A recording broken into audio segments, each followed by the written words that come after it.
The International Space Station, once a pristine sanctuary of science and human ingenuity, had become a battlefield. What was once a symbol of global cooperation was now a cage. A claustrophobic maze of metal and wires where survival was measured in seconds. Shadows glided through the narrow corridors, their magnetic boots clicking and scraping against the metal floors and walls. In the silent, weightless environment, every sound was amplified, every movement a potential threat. Floats, floating tools, experiment kits, and even essential oxygen canisters drifted unpredictably, turning every blind corner into a hazard, every open module into a kill zone. Martha gripped a heavy wrench, her knuckles white from the pressure. Her heart hammered against her ribs, a frantic drumbeat in the eerie quiet. She pushed off a bulkhead, floating with practiced ease toward the command module, the nerve center of the station. "Kenji, stay with me," she whispered into her comms, her voice tight with tension. "We can't let them take navigation. If they control where we go, we're finished." Kenji's reply was a grunt of effort. He was hunched over a panel, his fingers flying as he rerouted thrusters manually. "I know, Martha, but they're persistent. Every time we block one path, they find another. They adapt." Outside the module, floating in the stark emptiness of space, Victor watched the internal feeds. He was the leader of the hijackers, and he had underestimated his opponents. The crew's resistance was more formidable, more creative, than his intelligence reports had suggested. "They're clever," he transmitted to his team. "It's too clever for a direct assault. Change your plan. Focus on isolation and containment. We need to split them up."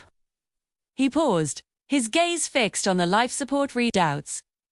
"Remember, life support cannot be compromised. We can't risk killing them. The station is no good to us as a tomb, but it will be ours if we can just push them out." The first real skirmish erupted near the lab module. Lisa and Amina, two of the station's science officers, had improvised a barricade with floating supply crates. A strange, drifting wall in the middle of the corridor. But the hijackers, with their specialized training in zero-gravity combat, were like acrobats. Their agility was disorienting. They maneuvered around the makeshift barrier with fluid, almost beautiful grace. One of them collided with a floating medical kit, sending it spinning wildly across the module. "Watch it!" Martha shouted, instinctively lunging to intercept a drifting wrench that another operative had tossed her way. Zig. In zero gravity. Even a tool thrown gently carried enough kinetic force to fracture a skull. Kenji saw an opening. He fired a magnetic clamp from a repair kit at one of the intruders, the device smacking onto the operative's suit and anchoring him momentarily to the wall. "Got one?" Kenji shouted, a brief flash of triumph in his voice. But his victory was short-lived. Another operative shot past, spinning gracefully through the air, and knocked a floating data tablet directly into Kenji's face. Sparks flew from the impact, the bright flashes of light illuminating the chaotic scene in brief, terrifying strobes. Kenji recoiled, momentarily blinded, his hands flying to his face. Meanwhile, outside the station, the battle was more subtle, but just as deadly.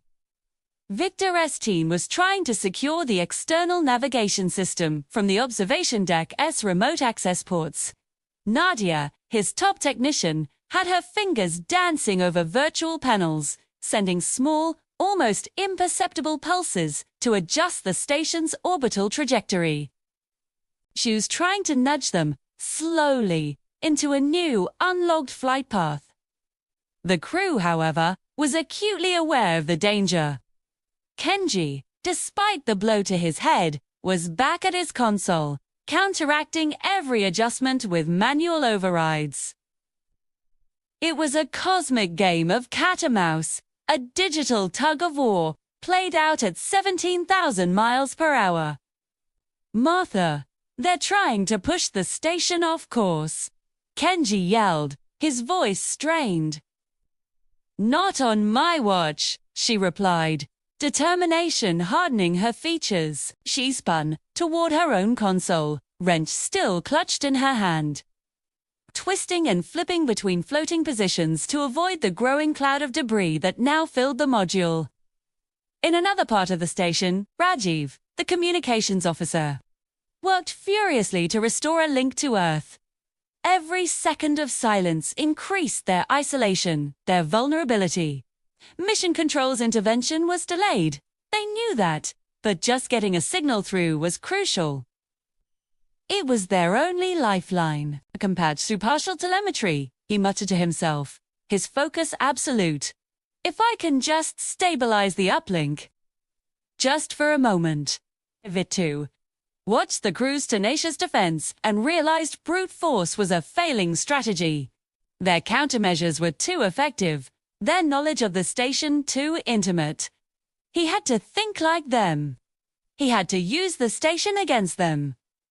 Adapt, he hissed into his cums. Use distraction. Divide them. Create chaos. His operatives followed the order immediately. They began to unlatch unsecured panels, releasing more objects into the corridors. They pushed off storage containers, sending them tumbling through the modules. Personal belongings books, photos, clothes joined the swirling, unpredictable orbits of tools and equipment. The station's narrow corridors, once orderly and functional, became a maelstrom. Amina, seeing an operative making a break for the airlock controls, grabbed a loose tether. With a powerful heave, she swung herself across the module. Not far away, Lisa found a new use for a floating fire extinguisher. She used it first as a shield, deflecting a thrown object, then as an improvised weapon. She triggered the nozzle, sending thick clouds of pressurized nitrogen into the path of an intruder. The gas billowed out, a disorienting white fog that temporarily blinded him, giving Lisa precious seconds to retreat and regroup. Martha saw an opportunity in the chaos. The hijackers were focused on creating confusion, but that confusion could be a double-edged sword. She pushed off toward the junction connecting the main modules, a critical choke point. If she could secure it, she could cut the hijackers' forces in half. She moved through the debris field, a swimmer navigating a treacherous reef. A floating laptop narrowly missed her. A discarded food packet bounced off her shoulder. She kept going. Kenji, seeing her plan, started rerouting power. Martha, I'm going to seal the hatches to the Destiny Lab in 30 seconds. Get clear. It was a huge risk. Sealing the hatches would trap anyone inside, crew or hijacker. But it would also partition the station, giving them a fortified area to fall back to. Do it, Martha confirmed, her voice grim. She reached the junction just as two of Victor's team converged on it from opposite directions. There was no time for finesse. She swung the wrench, a heavy arc of steel in the weightless air. It connected with the helmet of the first operative with a sickening thud.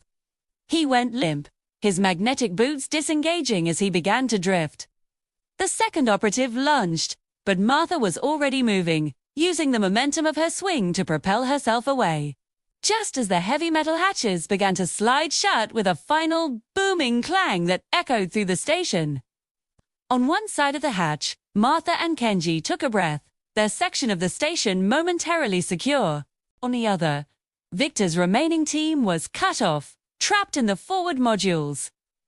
The battle wasn't over, not by a long shot. But the crew had won the skirmish.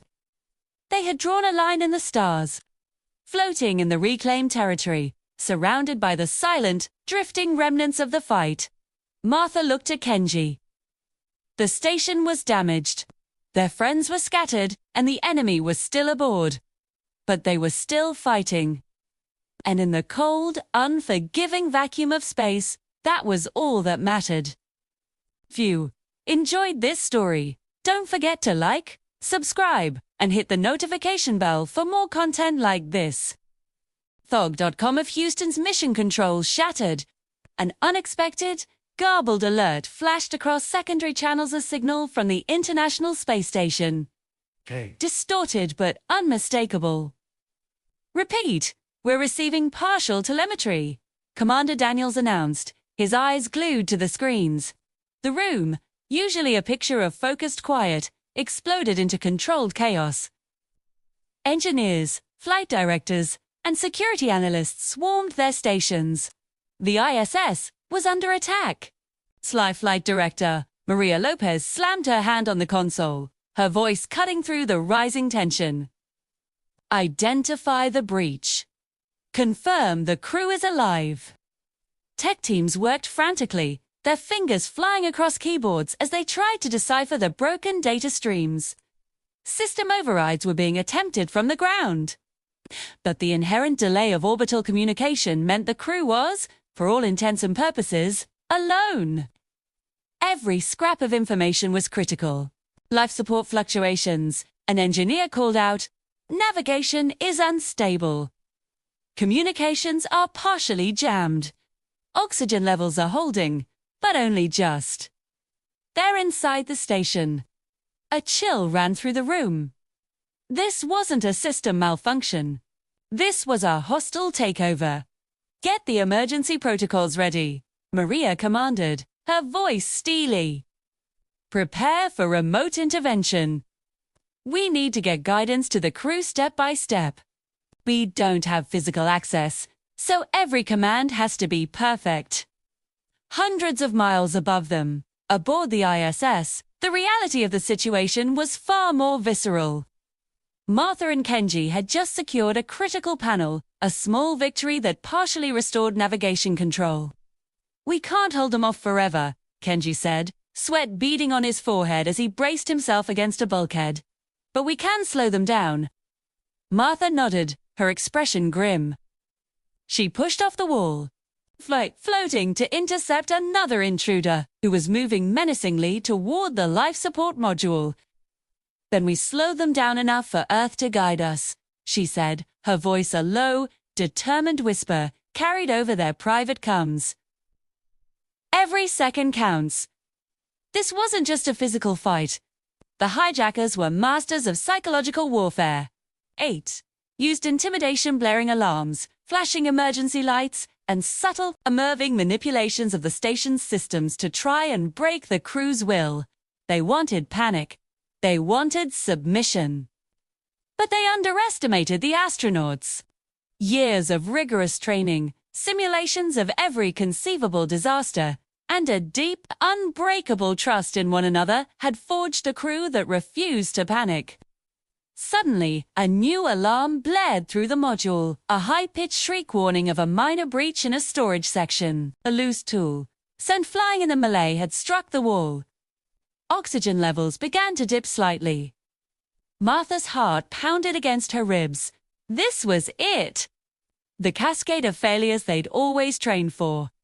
"We can't let them get to life support," she yelled. "Kenji, divert auxiliary power. Rajiv, you have to finish that uplink now." In the command module, Rajiv's fingers flew over the console, a frantic dance of keystrokes and commands. "It's unstable," he reported back, his voice strained. "But Earth can hear us. They're trying to guide us." A lifeline. It was frayed and weak, but it was there. The hijackers, led by a man named Victor, were beginning to realize their plan was unraveling. They had anticipated a swift, surgical strike against a disoriented crew. Instead, they found themselves facing a team that was improvising, adapting, and using their intimate knowledge of the station against them. Shrews. Teamwork was a weapon the intruders hadn't accounted for. "Focus on the command module," Victor ordered his team over their private channel. "If we control navigation and communications, we can still win this."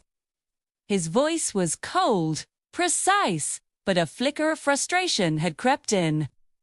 Inside, Martha's team anticipated this exact move. She caught Rajiv's eye and gave a slight nod. "We'll let them think they have a chance," she whispered into her comms. "Then we trap them." It was a high-stakes gambit, a bluff played in the vacuum of space. The zero-gravity combat reached a chaotic peak. The station, once a symbol of peaceful international cooperation, had become a surreal battlefield. Tools clanged against walls like stray projectiles. Oxygen canisters spun violently through the air. Magnetic clamps, designed to secure equipment, were now used to anchor both crew and intruders in precarious positions. Turning the modules into a three-dimensional chessboard, the interior of the ISS was a dizzying dance of shadows and machinery, where every single movement, every push and pull, had life-or-death consequences. Then, Kenji made his move. At Martha's signal, he activated an emergency lockdown of the main corridors. With a powerful hydraulic hiss, massive bulkhead doors slid into place, sealing off the sections. The timing was perfect. Two of the intruders were caught in the lab module, their escape route instantly cut off. They hammered against the reinforced doors, their magnetic boots clanging uselessly against the metal. They were trapped, prisoners of the very station they had sought to control. Martha floated past the sealed door, breathing heavily, the adrenaline coursing through her. Good, she managed. Now, we stabilize the rest of the station and prepare for countermeasures. It was the first decisive victory. They had contained part of the threat. They had restored partial navigation. And they had a functioning, if weak, line to Earth. They had bought precious, invaluable time. But the fight was far from over. Part-2 outside the main structure, floating near the panoramic observation deck, Victor's team watched the internal cameras. The brute force approach had failed. Their calm, meticulously planned operation was falling apart at the seams. We underestimated them, Victor muttered, his voice a low growl of frustration. The crew wasn't just surviving. They were fighting back, intelligently and fiercely. We adapt ... or we fail, sighed. The crew finally had a moment to catch their collective breath. They were battered, bruised, but unbroken. Tools and debris floated around them like silent witnesses to the struggle. Panels flickered with intermittent sparks, and the constant, familiar hum of the ISS now carried the echoes of the confrontation. But amidst the chaos, a powerful truth had emerged. Their courage, their ingenuity, and their unwavering teamwork could turn the tide in even the most dire situation. Far below, Earth waited, a beautiful, silent blue marble. Its people completely unaware that their orbiting jewel had become a battlefield. They didn't know that the survival of its guardians depended on seconds, on strategy, and on nerves of absolute steel. The crew of the ISS were on their own, fighting for their lives, or their station, and for the fragile tether that connected humanity to the stars. And the battle for the International Space Station had only just begun. Yuzen's voice crackled through the static, a lifeline stretching across 250,000 miles of empty space. ISS crew, this is Maria. We see partial control. Initiate manual override of the main propulsion. Your priority is to stabilize orbit while maintaining life support. I repeat, avoid direct engagement with the intruders. They are trained, and any collision could be catastrophic. On board the International Space Station, Commander Martha acknowledged, her voice steady despite the chaos. Shu relayed the instructions to Kenji, the station's pilot, whose face was illuminated by the flickering glow of a dozen emergency alerts. You heard her, Kenji. Manual override it is. Let's get our home back. Kenji's fingers danced across the control panel, bypassing the compromised automated systems. Copy that, Martha. Thrusters are hot. Keeping them balanced, too. One wrong move and we'll be spinning like a top. The crew moved with the fluid practice grace of professionals who had spent years training for the unthinkable. Every adjustment, every command entered, had to be perfect. Seconds stretched into what felt like hours. They rerouted power from non-essential systems, shunting precious electricity to life support and manual controls.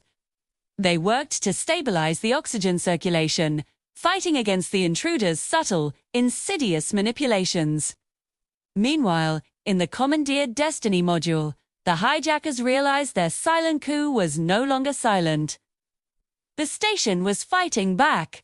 They're communicating with Earth. Ho! Victor hissed, his voice a blade of pure frustration.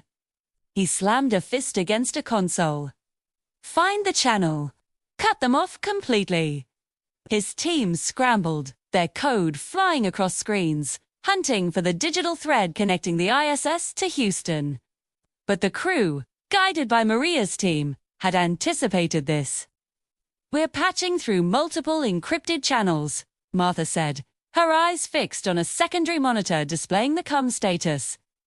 Even if they jam one, we have 3 more backups. They can't silence us. Outside the vast, panoramic windows of the observation deck, the intruder's cargo craft, a dark, angular shape against the curve of the Earth, fired another small orbital adjustment thruster. Set. It was a gentle nudge, a subtle attempt to shift the station's trajectory. But Kenji saw it coming. He countered it instantly, his hands a blur over the manual controls. Nice try, he muttered, adjusting the station's thruster outputs in real time. His hands were trembling, but his actions were precise. Each calculation was critical. Oh, a single misstep could rip the station apart or vent their precious air into the void. Down in Houston, Maria and her team were a sea of focused intensity. They watched every fluctuation in oxygen levels, every minute change in internal pressure, every wobble in the station's trajectory. A dozen of the world's best minds worked as one. They're stabilizing, Maria announced, a wave of relief washing over the control room. It was a small victory, but a vital one. They've secured life support. Now, we can guide them through countermeasures. We're going to help them turn this station into a cage. A new sense of resolve filled Marta. They weren't just victims anymore. They were defenders. An idea, daring and dangerous, sparked in her mind. Kenji, we have a small advantage. The intruders are spread out. We can trigger the emergency bulkhead lockdown sequence. Divide them, trap them in isolated modules while Earth helps us regain full control. Kenji's eyes widened, then a grim smile touched his lips. Locking them in. I like it. Hut. He quickly accessed the emergency override system, his fingers typing a sequence known only to the station's commander and pilot. With a soft, final hiss, thick metallic doors slid silently into place across the station's primary nodes. 2 of the hijackers, caught in the European Columbus Lab module, were suddenly sealed in. They slammed their fists against the reinforced bulkheads, their shouts echoing uselessly in the contained space. Their meticulously planned operation was unraveling, thread by thread. Victor's voice, now distorted and ragged over the hacked comms, crackled with rage. Containment. They've activated containment. Override the lockdown. Now, in the X-Vezda module, where the crew had established their command post, Rajiv, the flight engineer, let out a triumphant shout. Martha, it worked. They're using the station's own systems against them. Earth's guiding us. We're not alone. The psychological shift was palpable. The intruders had trained for precision, stealth, and a compliant, terrified crew. They had not trained for this. They had not trained for a crew that could improvise in zero gravity, coordinated by a planet full of geniuses. The station was no longer a prize to be taken. It was becoming a trap. Outside, the cargo craft fired its thrusters again, more insistently this time, trying to regain the leverage it had lost. But inside, the dynamic had flipped.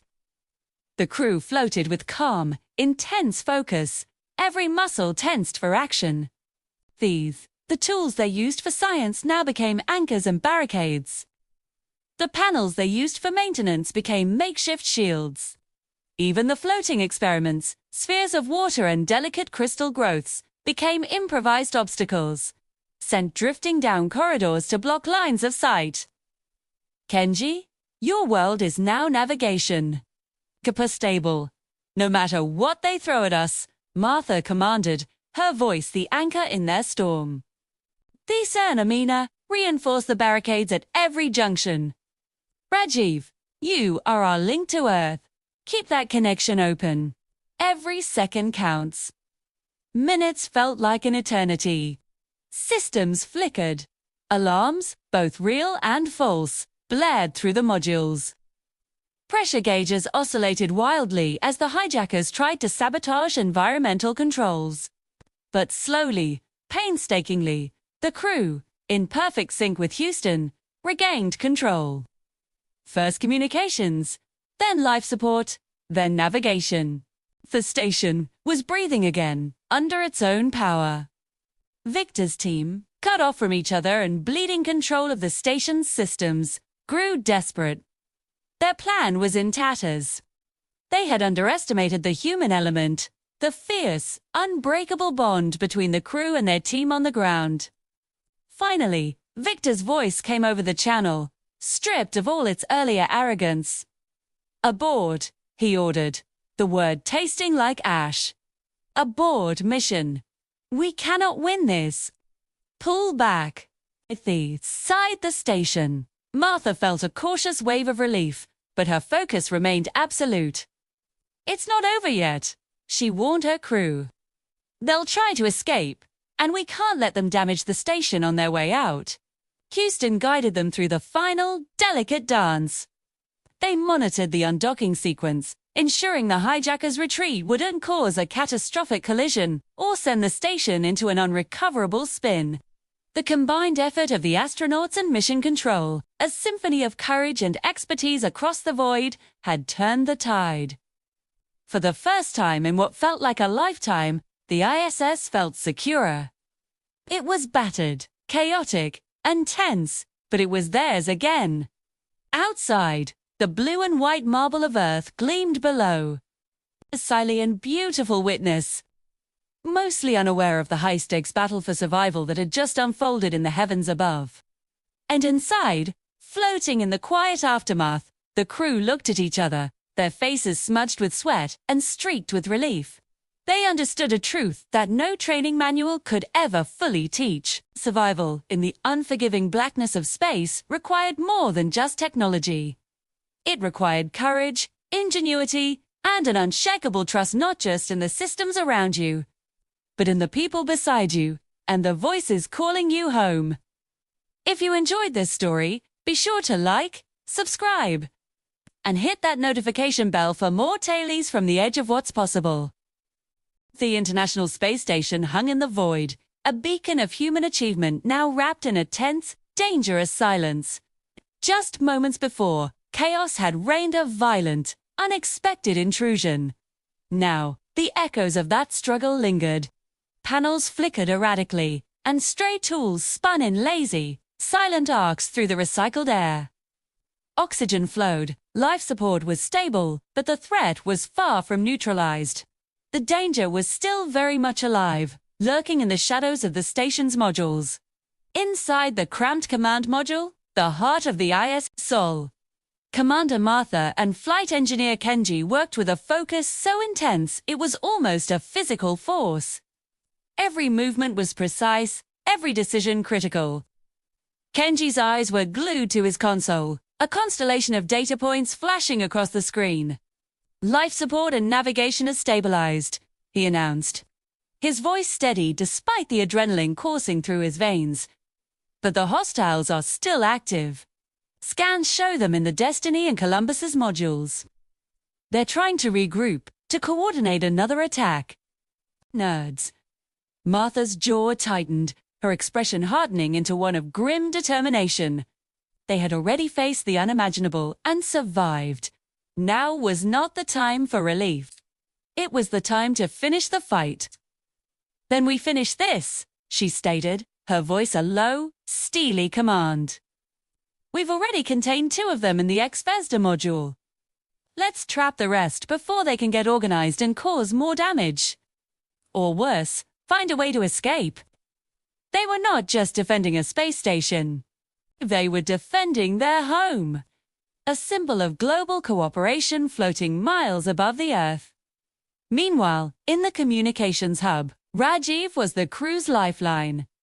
He worked feverishly, his fingers flying across the comms panel, trying to cut through the electronic noise the intruders had created. He was their link to mission control, their connection to the collective expertise of an entire planet. "Houston, we have you," Rajiv said, a wave of relief washing over him as a clearer signal finally broke through. "Mission control is online. They're guiding us through the emergency override sequences. They say if we execute this correctly, we can isolate the remaining intruders and regain full control of the station." The voice from Earth was a comforting presence, a reminder that they weren't alone in this fight. And then, a familiar voice, clear and strong, filled their headsets. It was Maria, the lead flight director from Houston. The signal was finally stable. "ISS crew, we read you loud and clear.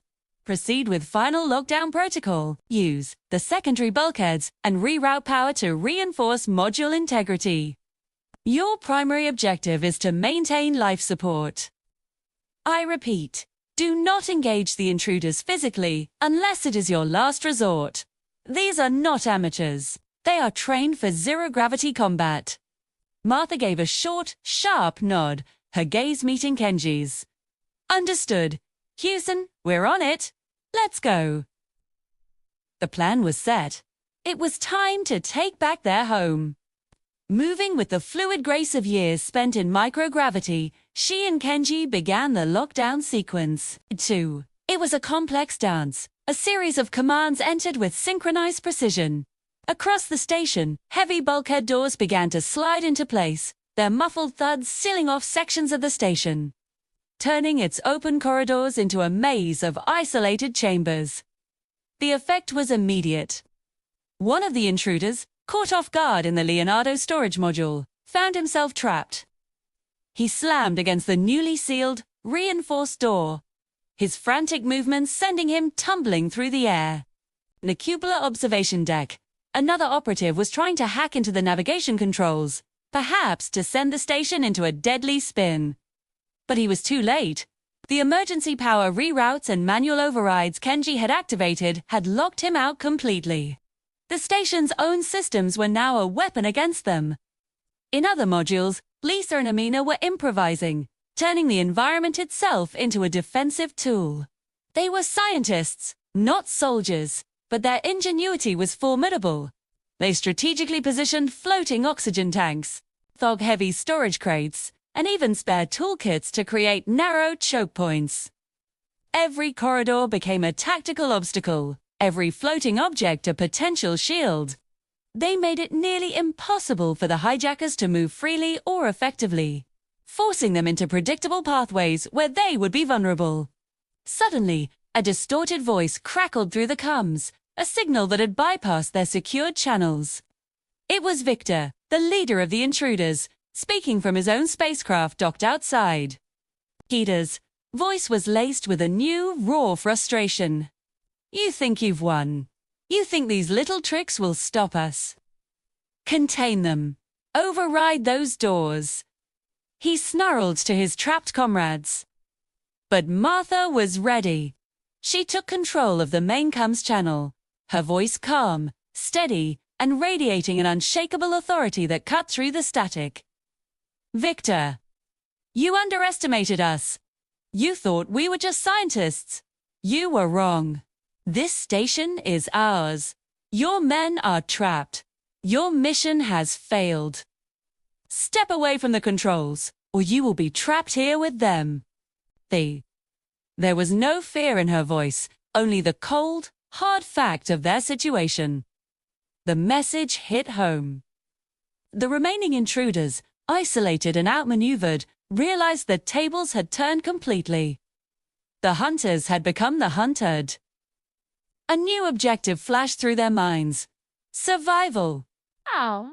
They began a hasty retreat, moving back towards the airlock where their ship was docked. Outside, in the silent blackness of low Earth orbit, Victor's cargo craft hovered. Its engines were quiet, but it was primed for a rapid, desperate exit. He knew he was in a precarious position. Slow. The docking clamps were still engaged, and any sudden move, any aggressive maneuver, could destabilize the station's delicate orbit, potentially sending both vessels into a catastrophic collision course. He was a cornered animal, dangerous, but also vulnerable. Kenji watched the thruster systems with hawk-like intensity. "They're trying something," he warned. "They're using their ship's attitude thrusters, trying to use the docking clamp as a lever to pull us off course. We need to make minimal adjustments, just enough to counteract their pull, or we risk a collision." Ma processed the new threat instantly. The priority had shifted from trapping the intruders to ensuring they left without destroying the station in the process. "Let them retreat," she commanded the crew. "Do not provoke them. Our priority is the station and the safety of everyone on board. Kenji, work with Houston. Counter their movements. Keep us stable. Rajiv, keep that comms link open." Finally, Rajiv managed to patch through a full, secure uplink to Earth. The scrambled signals were gone, replaced by the reassuring calm of mission control. Maria's voice came through again, filled not with anxiety, but with a profound sense of pride. "ISS, you have performed exceptionally. The world is watching, and you've made us all proud. Continue to monitor the intruders as they leave. Once they are clear, we will begin a full diagnostic sweep of all station systems." Slowly, carefully, the last of the intruders floated toward the airlock.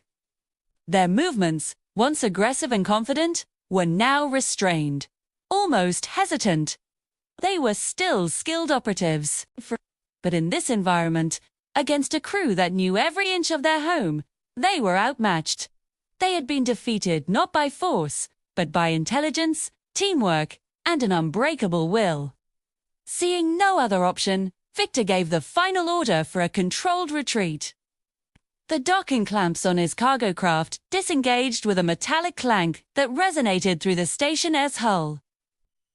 The ship's engines fired briefly, a short controlled burst that pushed it away from the ISS, moving it safely out of range.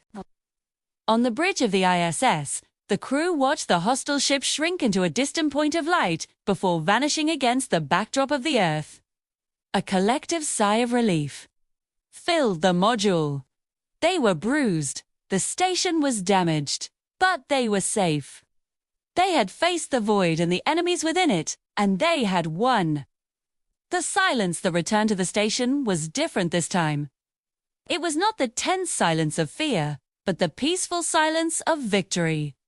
The ISS continued its graceful orbit, a testament not just to human ingenuity, but to the quiet, unyielding courage of its crew.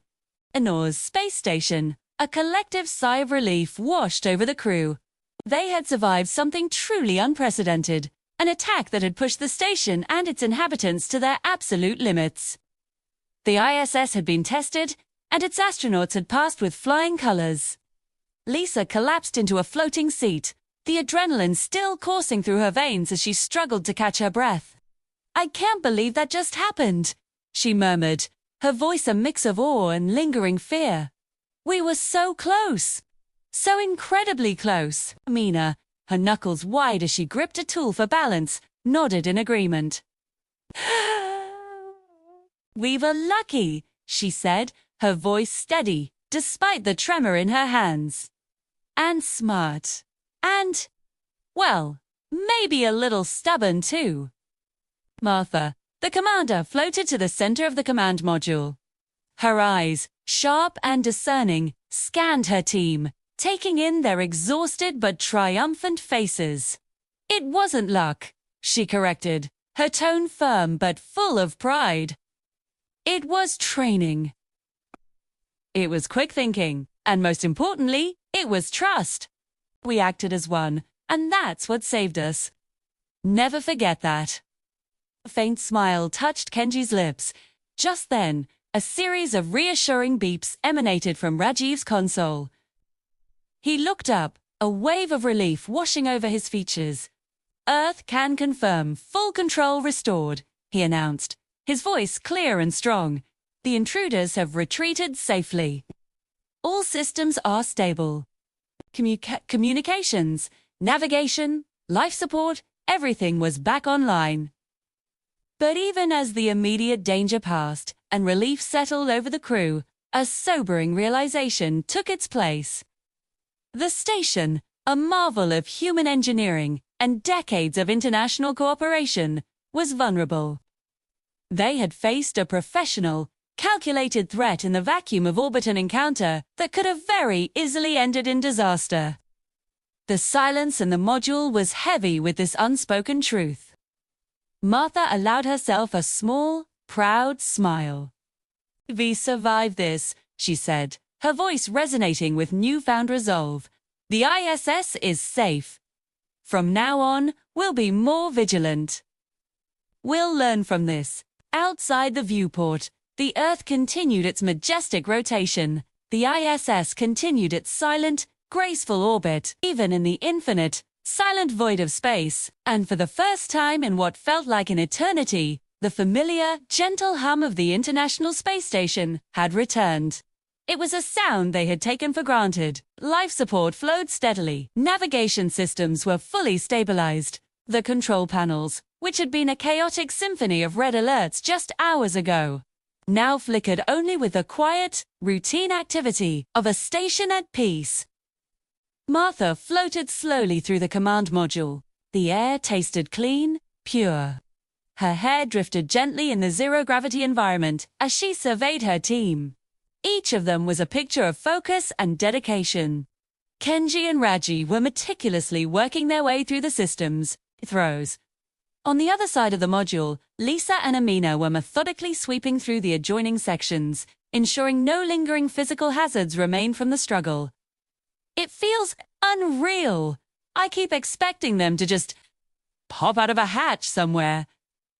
"They won't," Martha replied, her tone firm and reassuring, though her own heart was still hammering against her ribs. "We've secured everything. Every hatch, every lock, every system. The intruders are gone, and Earth is fully aware of the situation. They're tracking them. But the lesson remains. We can never, ever underestimate the vulnerabilities of operating in space." Amina floated over, holding a datapad.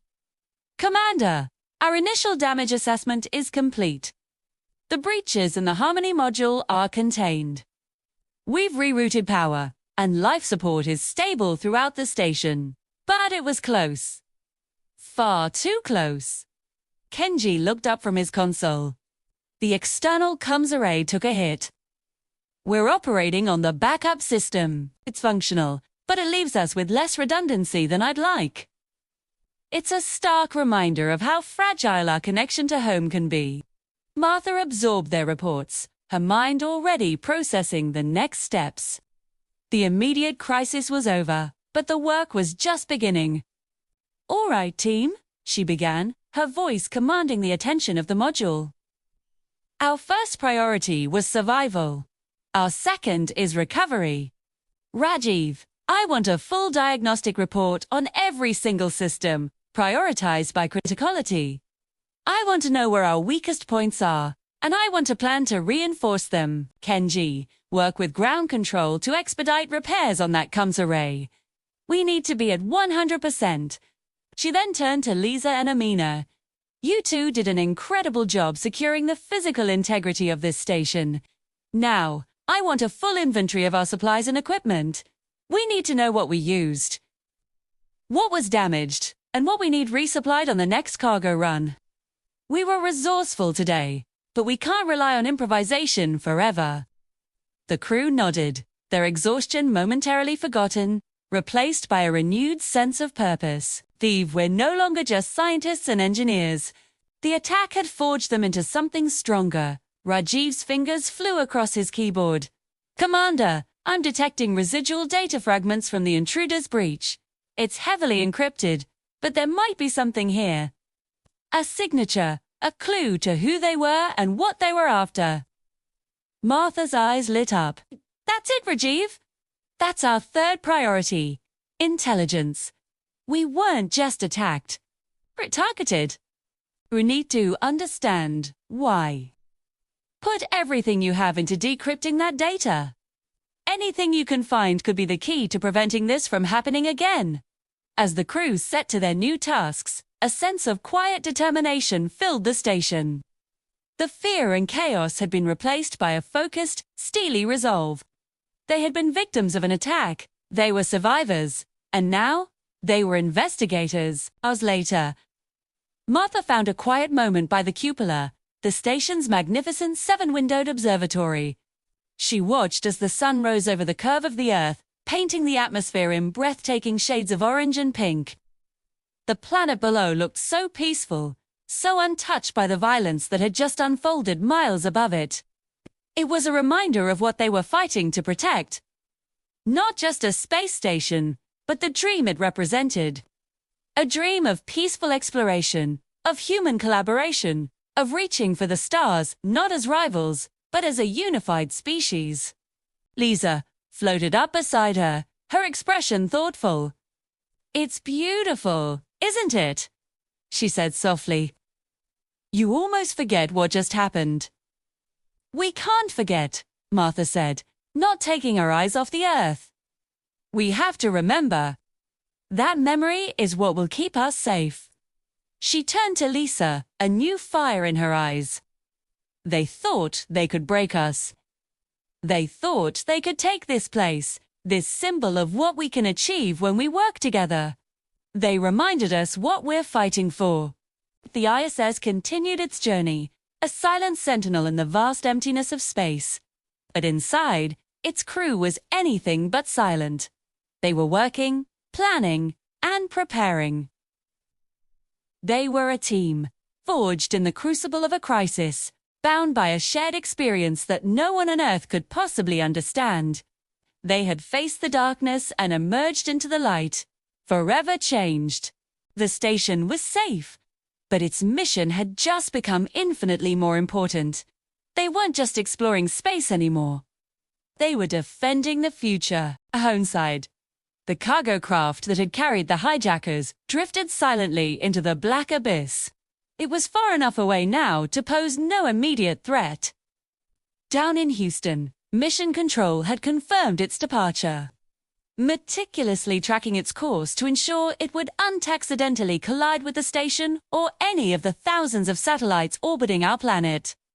On board, Rajiv tapped a console, a faint, relieved smile touching his lips. He turned to the others.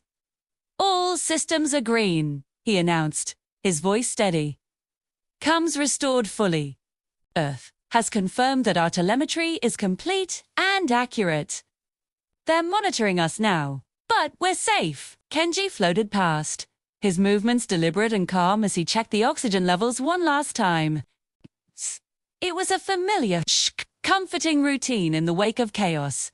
There are some minor anomalies from the earlier interference, E reported, his gaze fixed on the readings. But nothing critical. The station is stable. Back on Earth, in the bustling heart of Mission Control, a collective sigh of relief could almost be felt.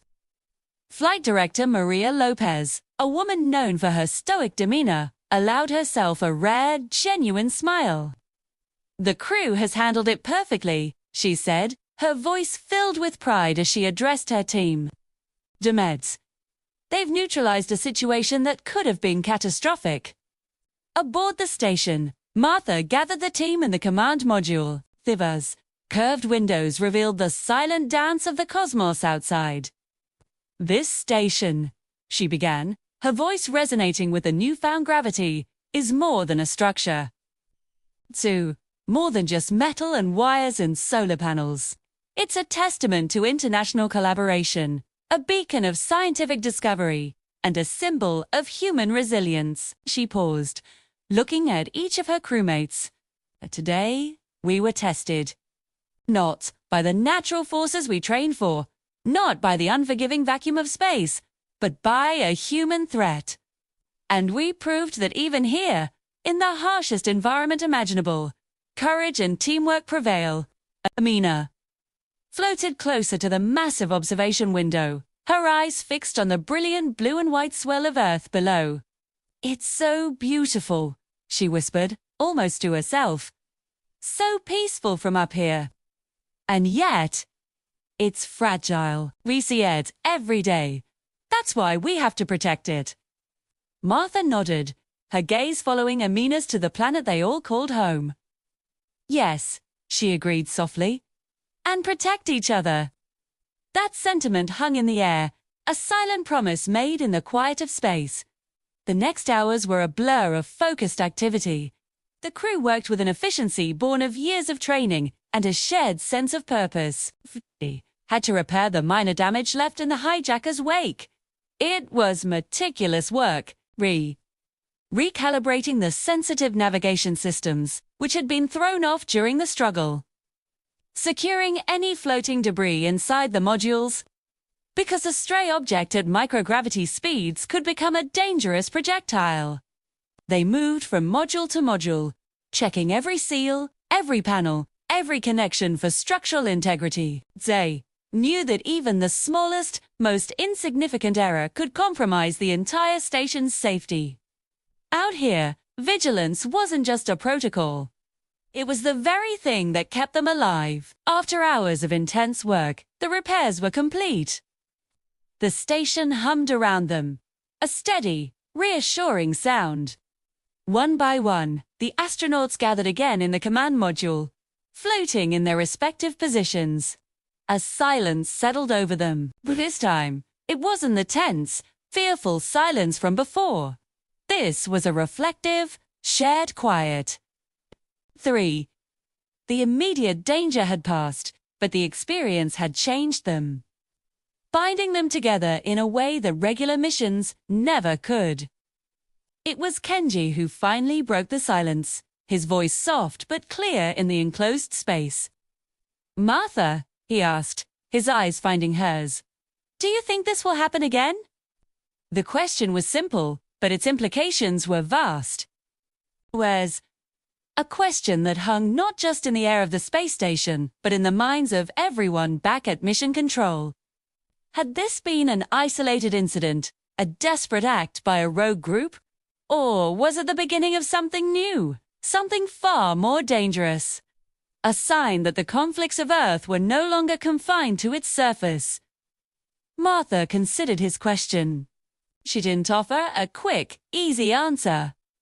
Instead, she looked out at the stars, at the infinite, cold darkness that surrounded their tiny outpost of humanity. "No, I don't know, Kenji," she admitted honestly. "What I do know is that we're prepared. We've shown that. But this changes things. Space is no longer just an frontier for exploration. It's become a new front, a place we have to defend." She turned back to her crew. Mission was always about looking forward, about discovery. Now, it's also about protection. We're not just scientists and engineers anymore. We're guardians. Rajiv, ever the pragmatist, chimed in. "The political ramifications will be huge. The treaties, the agreements. They were all built on the assumption that space was a neutral zone for science. This attack shatters that assumption." He ran a hand through his hair. "There will be new protocols, new security measures. Too, the way we operate is going to change forever." He was right. The age of innocence in space exploration was over. Every future mission, every astronaut, would carry the weight of this day. Amina, still gazing at Earth, added, "Maybe this is a wake-up call for everyone down there. They see the station as a symbol of peace. When that symbol is attacked, it forces people to confront how fragile that peace really is. Her words were hopeful, a small light in the encroaching darkness of their new reality. Perhaps something good could come from the horror they had endured. Perhaps the shock of an attack in orbit would be enough to make humanity look at itself, at the divisions and conflicts that had followed them, even to the stars. The conversation continued for a while, a quiet debrief among survivors. They talked about the what-ifs, the close calls, and the moments of pure terror. But they also talked about the moments of courage, the quick thinking, the absolute trust they had placed in one another. They were a crew from different nations, with different backgrounds and beliefs, but in that moment of crisis, none of that had mattered. They were a team. They were a family. Finally, a comfortable silence fell once more. The adrenaline had faded, replaced by a deep, bone-weary exhaustion. But it was an exhaustion mixed with pride. They had faced the worst, and they had won. Martha looked at the faces of her crew, illuminated by the soft glow of the control panels. "Get some rest," she said, her voice warm. "We've earned it. Tomorrow, we get back to work. We have a universe to explore." And as they each drifted towards their sleeping quarters, they carried with them the heavy knowledge of what they had been through, but also the unshakable belief in what they could achieve together. The station continued its silent journey around the Earth, a little more scarred, a little less naive, but stronger and more resilient than ever before. It was a symbol, yes, but it was also their home. And they would protect it. Marta looked at her crew, the weight of the last few hours settling in their eyes. Someone had asked if this could happen again. She considered the question, her gaze drifting towards the viewport, where Earth spun serenely below. "Possibly," she said, her voice steady. "Space is becoming more accessible every day. As technology evolves, so do the threats we face. But what really matters is that we're ready for them. That we trust each other to act decisively when the moment comes. Today, we survived because we were united." Lisa nodded in agreement, the tension slowly leaving her shoulders. "And because we didn't panic," she added, "that was the key. Even with trained intruders, fear would have been our undoing. It would have paralyzed us." Rajiv, leaning against a console, managed a faint smile. Earth's support made a difference, too.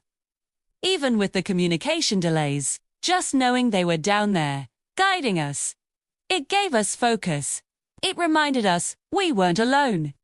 Outside, a brilliant arc of light began to crest the curvature of the Earth. The sun's rays caught the station's massive solar panels, bathing the interior in a brilliant, almost ethereal glow of gold and silver. For a long moment, the astronauts watched in silence, a quiet, shared acknowledgement of the immense danger they had faced, and somehow overcome, too.